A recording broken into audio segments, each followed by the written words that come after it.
இனி மதிமுக பொதுச் செயலாளர் வைகோ செய்தியாளர்களை சந்தித்து வருகிறார். தென்மண்டல தேசிய பசுமை தீர்ப்பாயம் அது அனுமதிக்க கூடாது என்றதற்கு பிறகு தனியாக அதற்கு மனு போட்டிருக்கிறார்கள், விண்ணப்பம் செய்திருக்கிறார்கள்.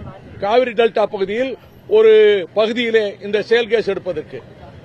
ஆகவே நீங்கள் தமிழ்நாடு அரசு அதை அனுமதிக்க கூடாது என்று கூறிவிட்டு முன்பு மீத்தேன் கேஸுக்கு முதலமைச்சர் ஜெயலலிதா அவர்கள் அப்பொழுது பொறுப்பிருந்த பொழுது ஒரு நிபுணர் குழு அமைத்ததைப் போல அமைக்க வேண்டும் என்று கூறினோம்.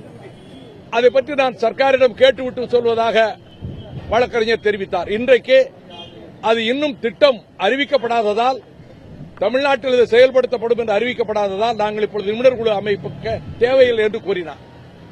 நீதியரசர் ஜோதிமணி அவர்கள் முதலில் அவர்கள் நிபுணர் குழு அமைப்பதை பற்றி நாங்கள் அரசு பரிசீலிக்கும் என்று கூறினார்கள். இப்பொழுது அதற்கு தேவையில்லை என்று கூறிவிட்டார்கள் என்று மட்டும் தெரிவித்திருக்கிறார்.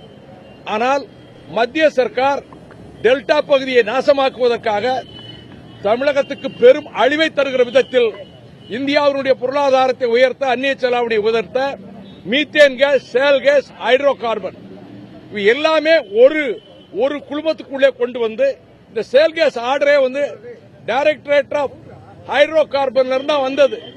ஆகையினால எல்லாமே ஒன்றுதான். இப்ப ஹைட்ரோ கார்பனை எதிர்த்து நெடுவாசல்ல, வடகாட்டுல பல்லாயிரக்கணக்கான மக்கள், மாணவர்கள் போராடிட்டு இருக்கிறாங்க.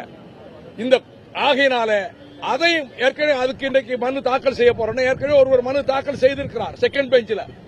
இரண்டும் சேர்ந்து இருப்பதனால இரண்டையும் சேர்த்தே நீங்கள் விசாரிக்கணும்னு சொன்ன நீதியரசர் ஏற்றுக்கொள்ளவில்லை. இந்த மேட்டர் தனியா முடிஞ்சு போகுது, அது நீங்க செகண்ட் பெஞ்சில் பாத்துக்கிடுங்க.